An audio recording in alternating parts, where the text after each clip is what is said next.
The Portrait of a Lady by Henry James. Volume 1, Chapter 1.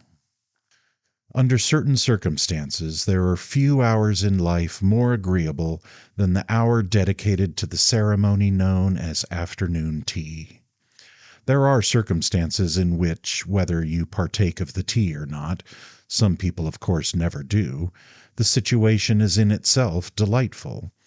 Those that I have in mind in beginning to unfold this simple history offered an admirable setting to an innocent pastime. The implements of the little feast had been disposed upon the lawn of an old English country house, in what I should call the perfect middle of a splendid summer afternoon. Part of the afternoon had waned, but much of it was left, and what was left was of the finest and rarest quality. Real dusk would not arrive for many hours, but the flood of summer light had begun to ebb, the air had grown mellow, the shadows were long upon the smooth, dense turf. They lengthened slowly, however, and the scene expressed that sense of leisure still to come which is perhaps the chief source of one's enjoyment of such a scene at such an hour. From 5 o'clock to 8 is on certain occasions a little eternity, but on such an occasion as this the interval could be only an eternity of pleasure. The persons concerned in it were taking their pleasure quietly, and they were not of the sex which is supposed to furnish the regular votaries of the ceremony I have mentioned. The shadows on the perfect lawn were straight and angular. They were the shadows of an old man sitting in a deep wicker chair near the low table on which the tea had been served, and of two younger men strolling to and fro in desultory talk in front of him. The old man had his cup in his hand. It was an unusually large cup, of a different pattern from the rest of the set, and painted in brilliant colors. He disposed of its contents with much circumspection, holding it for a long time close to his chin, with his face turned to the house. His companions had either finished their tea or were indifferent to their privilege. They smoked cigarettes as they continued to stroll. One of them, from time to time, as he passed, looked with a certain attention at the elder man, who, unconscious of observation, rested his eyes upon the rich red front of his dwelling.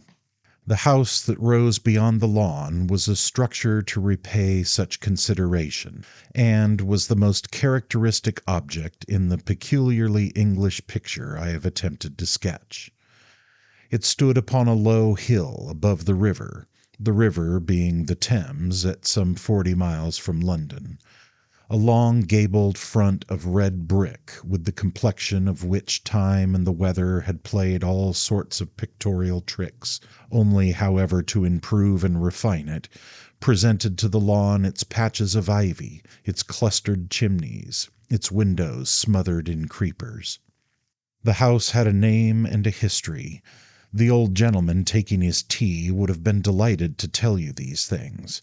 How it had been built under Edward VI, had offered a night's hospitality to the great Elizabeth, whose august person had extended itself upon a huge, magnificent, and terribly angular bed which still formed the principal honor of the sleeping apartments, had been a good deal bruised and defaced in Cromwell's wars, and then, under the Restoration, repaired and much enlarged, and how finally, after having been remodelled and disfigured in the 18th century, it had passed into the careful keeping of a shrewd American banker, who had bought it originally because, owing to circumstances too complicated to set forth, it was offered at a great bargain, bought it with much grumbling at its ugliness, its antiquity, its incommodity, and who now, at the end of 20 years, had become conscious of a real aesthetic passion for it, so that he knew all its points, and would tell you just where to stand to see them in combination,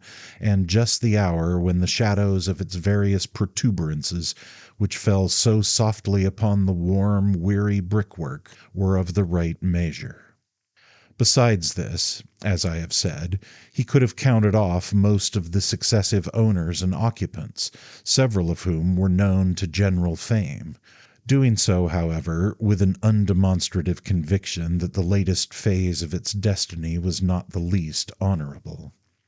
The front of the house, overlooking that portion of the lawn with which we are concerned, was not the entrance front. That was in quite another quarter. Privacy here reigned supreme, and the wide carpet of turf that covered the level hilltop seemed but the extension of a luxurious interior. The great still oaks and beeches flung down a shade as dense as that of velvet curtains, and the place was furnished, like a room, with cushioned seats, with rich colored rugs, with the books and papers that lay upon the grass. The river was at some distance. Where the ground began to slope, the lawn, properly speaking, ceased, but it was none the less a charming walk down to the water.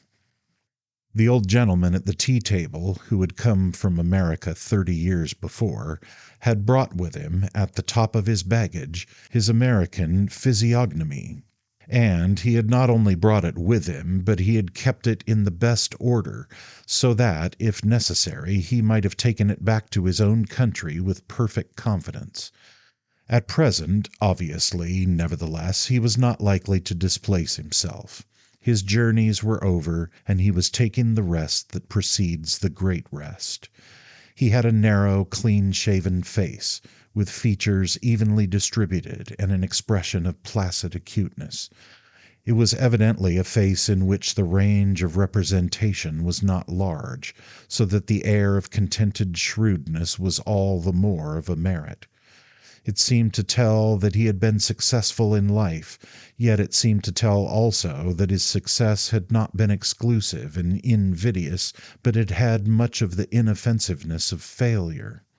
He had certainly had a great experience of men, but there was an almost rustic simplicity in the faint smile that played upon his lean, spacious cheek, and lighted up his humorous eye as he at last slowly and carefully deposited his big teacup upon the table. He was neatly dressed in well-brushed black, but a shawl was folded upon his knees, and his feet were encased in thick embroidered slippers. A beautiful collie dog lay upon the grass near his chair, watching the master's face almost as tenderly as the master took in the still more magisterial physiognomy of the house. And a little, bristling, bustling terrier bestowed a desultory attendance upon the other gentleman. One of these was a remarkably well-made man of 35, with a face as English as that of the old gentleman I have just sketched was something else. A noticeably handsome face, fresh-colored, fair and frank, with firm, straight features, a lively gray eye, and a rich adornment of a chestnut beard. This person had a certain fortunate, brilliant, exceptional look, the air of a happy temperament fertilized by a high civilization, which would have made almost any observer envy him at a venture. He was booted and spurred, as if he had dismounted from a long ride. He wore a white hat which looked too large for him. He held his two hands behind him, and in one of them, a large, white, well-shaped fist, was crumpled a pair of soiled dogskin gloves. His companion, measuring the length of the lawn beside him, was a person of quite a different pattern, who, although he might have excited grave curiosity, would not, like the other, have provoked you to wish yourself almost blindly in his place. Tall, lean, loosely and feebly put together, he had an ugly, sickly, witty, charming face, furnished, but by no means decorated, with a straggling mustache and whisker. He looked clever and ill, a combination by no means felicitous, and he wore a brown velvet jacket. He carried his hands in his pockets, and there was something in the way he did it that showed the habit was inveterate. His gait had a shambling, wandering quality. He was not very firm on his legs. As I have said, whenever he passed the old man in the chair, he rested his eyes upon him, and at this moment, with their faces brought into relation, you would easily have seen they were father and son. The father caught his son's eye at last and gave him a mild, responsive smile. "I'm getting on very well," he said. "Have you drunk your tea?" asked the son. "Yes, and enjoyed it. Shall I give you some more?" The old man considered placidly. "Well, I guess I'll wait and see." He had, in speaking, the American tone. "Are you cold?" the son inquired. The father slowly rubbed his legs. "Well, I don't know. I can't tell till I feel." "Perhaps someone might feel for you," said the younger man, laughing. "Oh, I hope someone will always feel for me. Don't you feel for me, Lord Warburton?" "Oh, yes, immensely," said the gentleman addressed as Lord Warburton promptly. "I'm bound to say you look wonderfully comfortable." "Well, I suppose I am in most respects." And the old man looked down at his green shawl and smoothed it over his knees. "The fact is, I've been comfortable so many years that I suppose I've got so used to it I don't know it." "Yes, that's the bore of comfort," said Lord Warburton. "We only know when we're uncomfortable." "It strikes me we're rather particular," his companion remarked. "Oh, yes, there's no doubt we're particular," Lord Warburton murmured, and then the three men remained silent a while, the two younger ones standing looking down at the other, who presently asked for more tea. "I should think you would be very unhappy with that shawl," Lord Warburton resumed, while his companion filled the old man's cup again. "Oh, no, he must have the shawl," cried the gentleman in the velvet coat. "Don't put such ideas as that into his head." "It belongs to my wife," said the old man simply. "Oh, if it's for sentimental reasons," and Lord Warburton made a gesture of apology. "I suppose I must give it to her when she comes," the old man went on. "You'll please to do nothing of the kind. You'll keep it to cover your poor old legs." "Well, you mustn't abuse my legs," said the old man. "I guess they are as good as yours." "Oh, you're perfectly free to abuse mine," his son replied, giving him his tea. "Well, we're two lame ducks. I don't think there's much difference." "I'm much obliged to you for calling me a duck. How's your tea?" "Well, it's rather hot." "That's intended to be a merit." "Ah, there's a great deal of merit," murmured the old man kindly. "He's a very good nurse, Lord Warburton." "Isn't he a bit clumsy?" asked his lordship. "Oh, no, he's not clumsy. Considering that he's an invalid himself, he's a very good nurse for a sick nurse. I call him my sick nurse because he's sick himself." "Oh, come, Daddy!" the ugly young man exclaimed. "Well, you are. I wish you weren't, but I suppose you can't help it." "I might try, that's an idea," said the young man. "Were you ever sick, Lord Warburton?" his father asked. Lord Warburton considered a moment. "Yes, sir, once, in the Persian Gulf." "He's making light of you, Daddy," said the other young man. "That's a sort of joke." "Well, there seem to be so many sorts now," Daddy replied serenely. "You don't look as if you had been sick, anyway, Lord Warburton." "He's sick of life. He was just telling me so, going on fearfully about it," said Lord Warburton's friend. "Is that true, sir?" asked the old man gravely. "If it is, your son gave me no consolation. He's a wretched fellow to talk to, a regular cynic. He doesn't seem to believe in anything." "That's another sort of joke," said the person accused of cynicism. "It's because his health is so poor," his father explained to Lord Warburton. "It affects his mind and colors his way of looking at things. He seems to feel as if he had never had a chance. But it's almost entirely theoretical, you know. It doesn't seem to affect his spirits. I've hardly ever seen him when he wasn't cheerful, about as he is at present. He often cheers me up." The young man so described looked at Lord Warburton and laughed. "Is it a glowing eulogy or an accusation of levity? Should you like me to carry out my theories, Daddy?" "By Jove, we should see some queer things," cried Lord Warburton. "I hope you haven't taken up that sort of tone," said the old man. "Warburton's tone is worse than mine. He pretends to be bored. I'm not in the least bored. I find life only too interesting." "Ah, too interesting. You shouldn't allow it to be that, you know." "I'm never bored when I come here," said Lord Warburton. "One gets such uncommonly good talk." "Is that another sort of joke?" asked the old man. "You've no excuse for being bored anywhere. When I was your age, I had never heard of such a thing." "You must have developed very late." "No, I developed very quick. That was just the reason. When I was 20 years old, I was very highly developed indeed. I was working tooth and nail. You wouldn't be bored if you had something to do. But all you young men are too idle. You think too much of your pleasure. You're too fastidious and too indolent and too rich." "Oh, I say," cried Lord Warburton, "you're hardly the person to accuse a fellow creature of being too rich." "Do you mean because I'm a banker?" asked the old man. "Because of that, if you like, and because you haven't you, such unlimited means?" "He isn't very rich," the other young man mercifully pleaded. "He has given away an immense deal of money." "Well, I suppose it was his own," said Lord Warburton, "and in that case, could there be a better proof of wealth? Let not a public benefactor talk of one's being too fond of pleasure." "Daddy's very fond of pleasure, of other people's." The old man shook his head. "I don't pretend to have contributed anything to the amusement of my contemporaries." "My dear father, you're too modest." "That's a kind of joke, sir," said Lord Warburton. "You young men have too many jokes. When there are no jokes, you've nothing left." "Fortunately, there are always more jokes," the ugly young man remarked. "I don't believe it.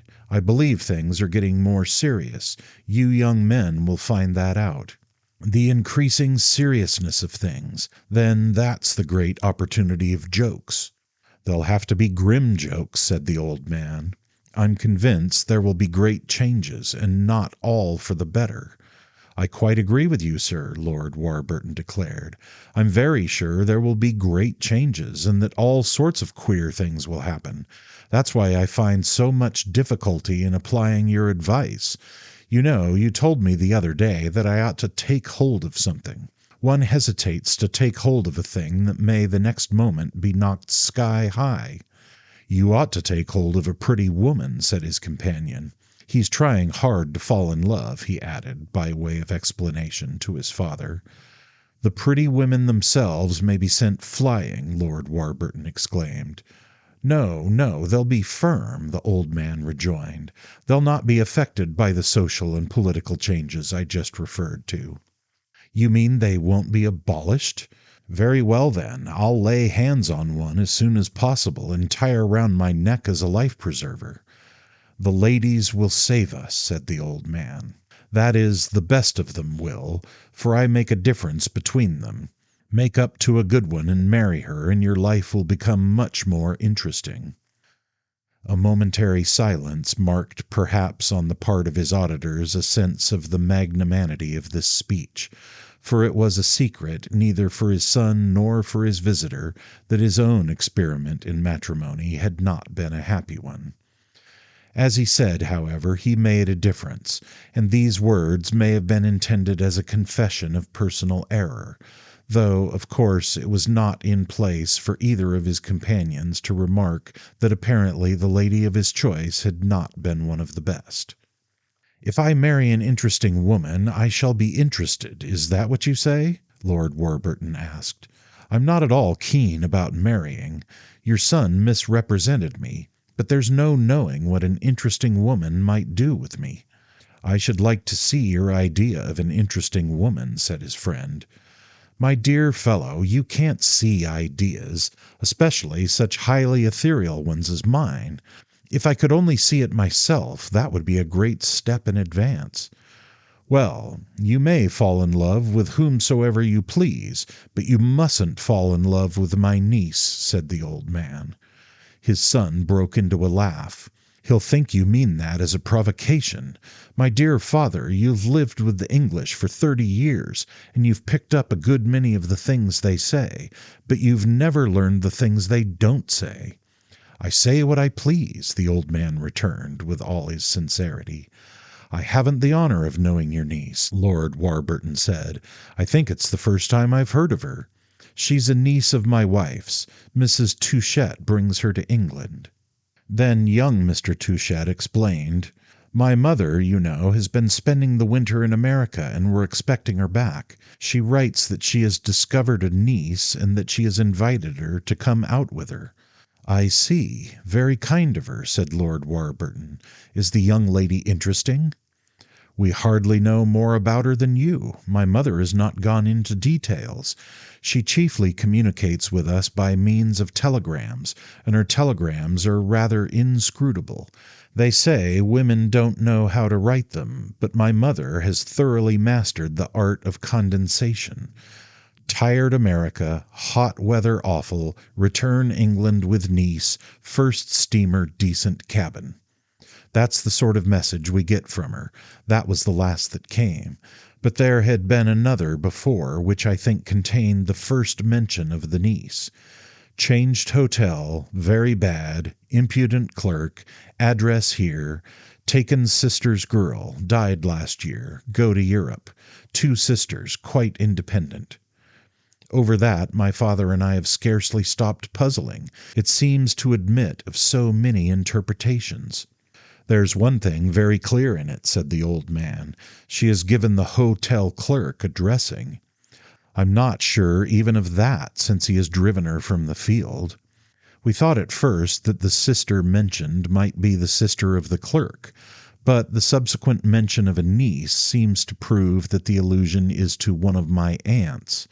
Then there was a question as to whose the other 2 sisters were.